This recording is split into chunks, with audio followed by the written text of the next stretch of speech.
यह कहानी एक ऐसी दुनिया के बारे में है जहां मेडिकल प्रोसीजर के जरिए एक आदमी की उम्र को दूसरे आदमी में ट्रांसफर किया जा सकता है। इसमें जिन लोगों को पैसों की जरूरत होती है वे लोग अपनी उम्र को बेच देते हैं और अमीर लोग पैसे देकर उनकी उम्र खरीद लेते हैं। लेकिन उम्र ट्रांसफर करने के लिए बेचने वाले और खरीदने वाले के डीएनए मैच होने चाहिए। एक दिन एक डोनेशन मैनेजर के घर में अचानक आग लग जाती है और फिर पैसे चुकाने के लिए कंपनी के लोग जबरदस्ती उसकी वाइफ की उम्र को ट्रांसफर कर देते हैं। लेकिन इसके बाद वह आदमी बदला लेने के लिए उस कंपनी की सीईओ को किडनैप करके उसके साथ ऐसा करता है जो उसने सपने में भी नहीं सोचा था। तो वो आदमी उस कंपनी के साथ क्या क्या करता है देखेंगे आज की इस कहानी में। फिल्म की शुरुआत में हमें कहानी के नायक मैक्स को दिखाया जाता है जो इयोनन नाम की एक कंपनी में डोनेशन मैनेजर होता है। यह वही कंपनी होती है जो लोगों की एज डोनेशन का काम करती है। मैक्स लोगों को एज डोनेशन के लिए कन्विंस करता रहता है। वह एक माइग्रेंट फैमिली के पास जाता है और उनके बेटे को उसकी उम्र के 15 साल डोनेट करने के लिए कहता है। वह उन्हें बताता है कि अगर वो लोग अपने जवान बेटे की उम्र के 15 साल डोनेट कर देते हैं तो उसके बदले में उन्हें इतने पैसे मिलेंगे जिससे वे अपने पूरे परिवार की जिंदगी को संभाल पाएंगे और अपने लिए वीजा बनवाकर वापस अपने देश भी जा पाएंगे। वह लड़का इसके लिए मना करता है और कहता है कि 15 साल बहुत ज्यादा होते हैं, लेकिन मैक्स लोगों को कन्विंस करने में बहुत ही ज्यादा माहिर होता है और वह उस परिवार को उस लड़के की उम्र के 15 साल डोनेट करने के लिए कन्विंस कर लेता है। इसके बाद वह वहां से अपने ऑफिस जाता है। यह जर्मनी का बर्लिन शहर होता है जिसमें गरीब लोग अलग जगह रहते हैं और अमीर लोग एक अलग ही दुनिया में रहते हैं। यहाँ पर कुछ लोग ऐसे भी होते हैं जो इस उम्र की हेरा फेरी के खिलाफ होते हैं और इसके खिलाफ लगातार प्रोटेस्ट करते रहते हैं क्योंकि उनका मानना होता है कि अमीर लोग गरीबों की गरीबी का फायदा उठाकर उनकी उम्र को खरीद लेते हैं।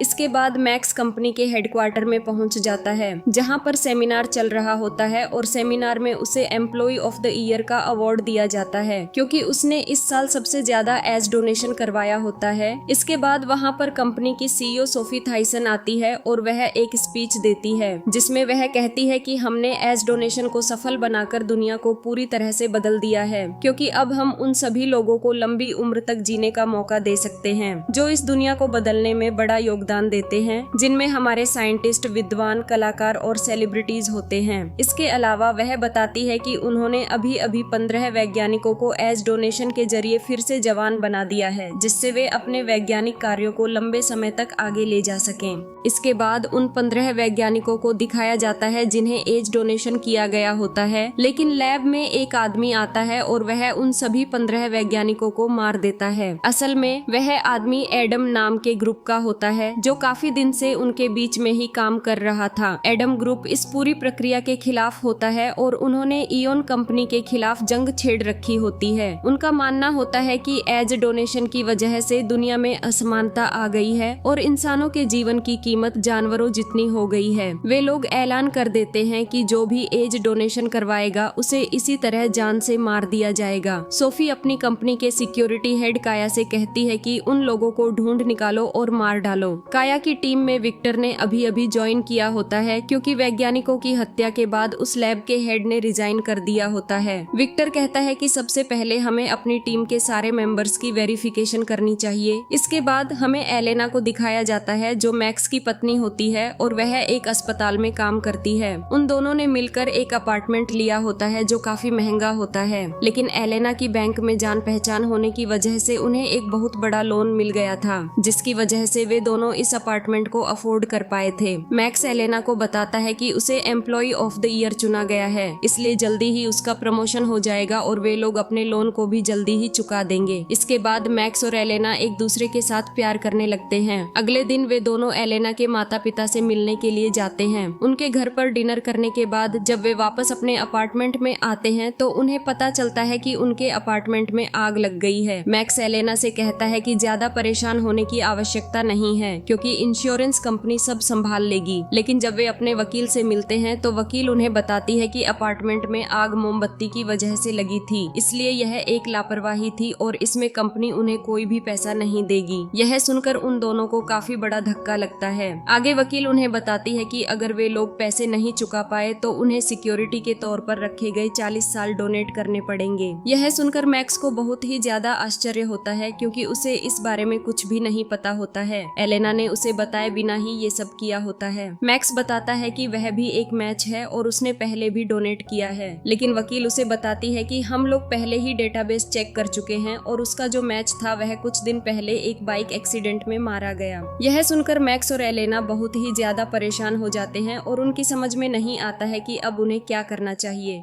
जैसे ही वे लोग वकील के यहाँ से बाहर निकलते हैं तभी पुलिस वहाँ आ जाती है और एलेना को गिरफ्तार करके अपने साथ ले जाती है ताकि वह कहीं देश छोड़कर भाग न जाए। मैक्स वहाँ से सीधा अपनी कंपनी के हेडक्वार्टर जाता है और वहाँ पर कंपनी की सीईओ सोफी से मिलता है। सोफी उसे पहचान लेती है और उससे कहती है कि वह उसकी फाइल देखने के बाद बताएगी कि वह क्या कर सकती है। इसके बाद सोफी कंपनी के बोर्ड मेंबर्स के साथ मीटिंग करती है जिसमें वह कहती है कि वे लोग एक ऐसी तकनीक पर काम कर रहे हैं जिसमें एज डोनेशन करने के लिए डोनर और रिसीवर का डीएनए मैच होने की भी जरूरत नहीं पड़ेगी, जिससे एज डोनेशन और भी ज्यादा आसान हो जाएगा। बोर्ड के बाकी मेंबर इस बात के लिए राजी नहीं होते हैं क्योंकि इस रिसर्च पर पहले ही बहुत ज्यादा पैसा खर्च हो चुका होता है, जिसकी वजह से शेयर होल्डर्स को परेशानी हो रही होती है। असल में कंपनी के सारे बोर्ड मेंबर्स जवान होते हैं क्योंकि उन सभी को कोई न कोई डोनर मिल गया था, लेकिन कंपनी की सीईओ अभी भी बूढ़ी होती है क्योंकि उसे कोई भी डोनर नहीं मिला था और इसी वजह से वह इस नई रिसर्च पर इतना ज्यादा पैसे खर्च कर रही थी। इसके बाद काफी समय निकल जाता है और मैक्स को सोफी की तरफ से कोई जवाब नहीं मिलता है। फिर वह दिन आ जाता है जब एलेना की उम्र का ट्रांसफर करना होता है। एलेना इसके लिए काफी मना करती है लेकिन डॉक्टर्स जबरदस्ती उसकी उम्र को ट्रांसफर कर देते हैं। इसके बाद मैक्स एलेना को लेकर वापस अपने घर आ जाता है। अब धीरे धीरे एलेना पर बढ़ती उम्र का असर दिखने लगता है और उसकी तबीयत भी खराब होने लगती है। अगले दिन मैक्स के पास कंपनी से एक मैसेज आता है और जब वह कंपनी जाता है तो उसे बताया जाता है कि उसका प्रमोशन करके उसे सीनियर डोनेशन मैनेजर बना दिया गया है। यह सुनकर मैक्स का दिमाग खराब हो जाता है और वह अपनी जॉब छोड़ देता है। लेकिन जब वह वापस आ रहा होता है तो अचानक उसे वहाँ सोफी दिखाई देती है। वह उससे मिलने की कोशिश करता है लेकिन काया उसे मिलने नहीं देती है, परंतु उसे दूर से देखने पर ही पता चल जाता है कि उसकी उम्र पहले से कम हो गई है और उसे शक होने लगता है कि शायद एलेना की उम्र सोफी को ट्रांसफर की गई है। 2-3 दिन में ही एलेना पूरी तरह से एक 60 साल की बूढ़ी महिला दिखने लगती है। मैक्स उसे पहले की तरह ही फिर से प्यार करने की कोशिश करता है लेकिन एलेना उससे दूर हो जाती है क्योंकि उसे लगता है कि अब वह सिर्फ उससे हमदर्दी दिखा रहा है। अचानक से एलेना की तबीयत खराब हो जाती है और अस्पताल में डॉक्टर बताती है कि उसका मिसकैरेज हुआ है। यह सुनकर मैक्स को काफी दुख होता है क्योंकि उसे नहीं पता था कि उसकी वाइफ प्रेग्नेंट थी। इसके बाद एलेना मैक्स से कहती है कि वह उसे उसके माता पिता के पास छोड़ दे और अपनी जिंदगी पर ध्यान दे। मैक्स यह करना नहीं चाहता था लेकिन फिर भी वह एलेना के कहने पर उसे उसके माता पिता के पास छोड़ देता है और उससे कहता है कि उसे पता है कि उसकी उम्र किसे डोनेट की गई है, इसलिए वह जल्दी ही सब ठीक कर देगा।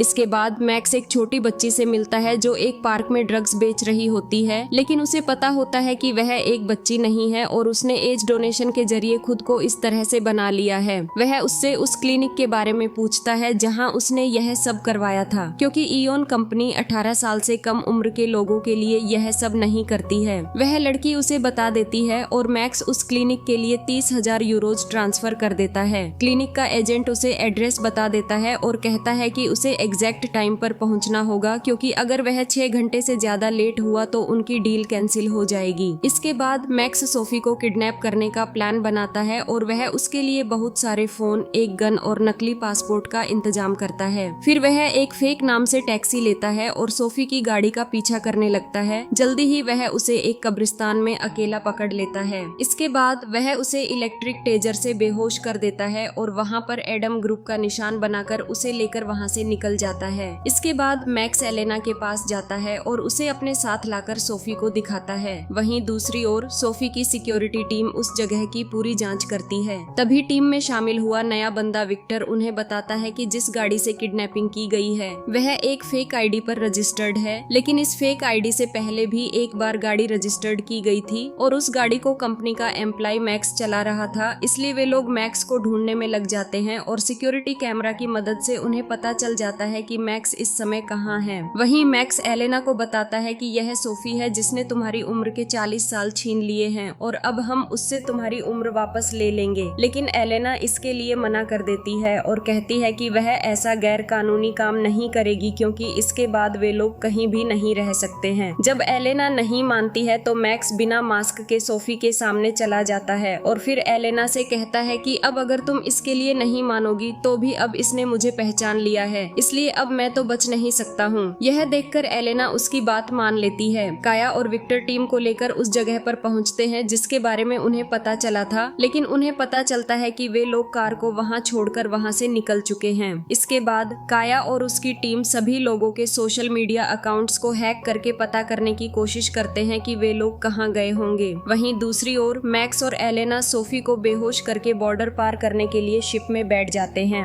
जैसे ही शिप में एक आदमी फोटो खींचकर उसे सोशल मीडिया पर अपलोड करता है, उस फोटो में एलेना का चेहरा भी आ जाता है, जिससे काया और उसकी टीम को पता चल जाता है कि वे लोग कहाँ पर हैं। जैसे ही शिप पोर्ट के पास पहुँचने वाला होता है, तभी मैक्स और एलेना को वहाँ पर चेकिंग करते हुए लोग दिखाई दे जाते हैं और वे समझ जाते हैं कि उनके बारे में पता चल चुका है। इसलिए मैक्स एक फैमिली को किडनैप कर लेता है और उनके बच्चों पर गन रखकर उनके फादर से जबरदस्ती बॉर्डर पास करवाने के लिए कहता है। वह आदमी किसी तरह से पुलिस की सिक्योरिटी से बचाकर उन्हें वहां से निकाल ले जाता है। बॉर्डर पार करने के बाद मैक्स उनके फोन तोड़ देता है और गाड़ी को पंचर कर देता है। इसके बाद वे दोनों उन लोगों को सॉरी बोलकर वहां से निकल जाते हैं। आगे जाने के बाद जब सोफी को होश आता है तो वह उनसे बातें करती है और बताती है कि वह सोफी नहीं है, उसकी बेटी मैरी है। मैक्स उसकी बात का विश्वास नहीं करता है, लेकिन एलेना को थोड़ा डाउट होने लगता है और वह मैक्स से कहती है कि हमें पहले कंफर्म करना होगा कि यह सोफी है या उसकी बेटी। इसके बाद वे लोग वहां से गाड़ी लेकर आगे बढ़ जाते हैं। आगे जाने पर उन्हें एक खाली होटल मिलता है और वे वहीं पर रात गुजारने का डिसीजन लेते हैं। मैरी उन्हें बताती है कि वह खुद अपनी माँ के इस प्लान के खिलाफ है और खुद नहीं चाहती कि एज डोनेशन किया जाए, क्योंकि इसमें बहुत सारे रिफ्यूजी लोगों और उनके बच्चों को जबरदस्ती किडनैप करके उनकी उम्र को ट्रांसफर कर दिया जाता है। बाद में जब एलेना सोने चली जाती है तो मैरी बाथरूम यूज करने के लिए कहती है और जब मैक्स उसे बाथरूम में लेकर जाता है तो वह मैक्स पर अटैक करके वहां से भाग जाती है। जब वह जंगल में भाग रही होती है तो अचानक वह एक दलदल में फंस जाती है और वहां पर उसे बचाने वाला कोई नहीं होता है। आखिर में मैक्स और एलेना ही उसे वहां जाकर बचाते हैं। इसके बाद एलेना उसे नहलाने के लिए बाथरूम में लेकर जाती है। वहीं मैक्स डॉक्टर को फोन करता है और उसे अपनी लोकेशन के बारे में बता देता है। जब मैरी नहा रही होती है तो एलेना को उसके शरीर पर ऑपरेशन के निशान नहीं दिखाई देते हैं। वह इस बात को मैक्स को आकर बताती है तो मैक्स कहता है कि उम्र कम होने पर ऑपरेशन के निशान अपने आप ही मिट जाते हैं। आगे मैक्स कहता है कि अगर यह सोफी की बेटी भी होगी तो भी तुम्हारा डीएनए इसके साथ मैच हो जाएगा और फिर बाद में ये दोनों माँ बेटी आपस में जो इन्हें करना होगा कर लेंगी। वहीं दूसरी ओर विक्टर काया को आकर बताता है कि उन लोगों को पता चल गया है और वे लोग बॉर्डर पार करके बेलारूस के पास हैं। काया अपनी टीम को लेकर उन्हें पकड़ने के लिए निकल पड़ती है। वहीं मैक्स और एलेना जब सो रहे होते हैं तो एडम ग्रुप के लोग वहां आ जाते हैं और उन्हें पकड़ लेते हैं। मैक्स उन्हें बताता है कि सोफी ने उसकी पत्नी की उम्र जबरदस्ती हड़प ली है, इसलिए वह उसकी उम्र को ट्रांसफर करना चाहता है। लेकिन एडम ग्रुप की हेड उसे बताती है कि उसने जिसे किडनैप किया है वह सोफी की बेटी मैरी है। वह उसे यह भी बताती है कि सोफी ने उसकी पत्नी और उसे फंसाया था। असल में सोफी को पहले से पता था कि एलेना उसके लिए डोनर बन सकती है, इसलिए उसने मैक्स को एलेना का डोनेशन मैनेजर बनाकर उसके पास भेजा था। लेकिन मैक्स को एलेना से प्यार हो गया और उसने एलेना से शादी कर ली। इसके बाद सोफी ने मैक्स और एलेना को बैंक के जरिए एक बड़ा लोन दिलवाया, लेकिन सिर्फ इस शर्त पर कि एलेना को अपनी उम्र सिक्योरिटी के तौर पर गिरवी रखनी पड़े। इसके बाद उसने उनके अपार्टमेंट में आग लगवा दी और मैक्स के डोनर को भी बाइक एक्सीडेंट में मरवा दिया, जिससे उनके पास एलेना की उम्र को डोनेट करने के अलावा और कोई ऑप्शन नहीं बचा। इसके बाद वह एलेना को गन देकर कहती है कि उसे मैरी को गोली मारनी है और अगर उसने ऐसा नहीं किया तो उसके लोग उसे गोली मार देंगे। लेकिन एलेना मैरी को गोली नहीं मारती है। इसके बाद हेड उसे बताती है कि जब किसी इंसान को सामने वाले की जान लेने के लिए बोला जाता है तो सभी लोग शांतिवादी बन जाते हैं, लेकिन जब यही काम एक डॉक्टर एक इंसान की उम्र निकालकर दूसरे इंसान में डालकर करता है तो उन्हें लगता है कि यह सही है। इसके बाद एडम ग्रुप की हेड मैक्स को बताती है कि सोफी यहाँ पर आ रही है, इसलिए उसे बाहर जाना है और सोफी को बिना उसके गार्ड्स के अंदर लेकर आना है, और अगर उसने ऐसा नहीं किया तो वे लोग उसकी पत्नी और मैरी दोनों को गोली मार देंगे। थोड़ी देर बाद काया अपनी टीम के साथ वहाँ आ जाती है। मैक्स बाहर जाता है और कहता है कि उसे सिर्फ सोफी से बात करनी है। इसके बाद सोफी बाहर आती है जो अब पूरी तरह से जवान हो चुकी होती है। मैक्स उससे कहता है कि अगर उसे अपनी बेटी चाहिए तो उसे उसके साथ अकेले अंदर जाना होगा, वरना एलेना उसकी बेटी को गोली मार देगी। जैसे ही सोफी अंदर जाने के लिए तैयार होती है तो काया मैक्स से कहती है कि तुम्हें कैसे पता चला सोफी यहाँ आने वाली है, लेकिन मैक्स के पास इसका कोई जवाब नहीं होता है। इसी बीच विक्टर सोफी पर गोली चला देता है और सोफी वहीं गिर जाती है। यह देखकर काया विक्टर को गोली मार देती है। असल में विक्टर एडम ग्रुप का ही आदमी था जो सोफी को मारने के इरादे से ही उनके साथ था। इसके बाद दोनों तरफ से गोलियां चलने लगती हैं। मैक्स किसी तरह से बचते हुए भागकर अंदर चला जाता है। जैसे ही वह एलेना और मैरी के पास पहुंचता है तभी एक आदमी उस पर हमला कर देता है और उसे मारने लगता है, लेकिन मैक्स किसी तरह से उस आदमी को मार देता है। इसके बाद वह एलेना और मैरी को आजाद करता है और फिर वे तीनों वहां से बाहर निकल जाते हैं।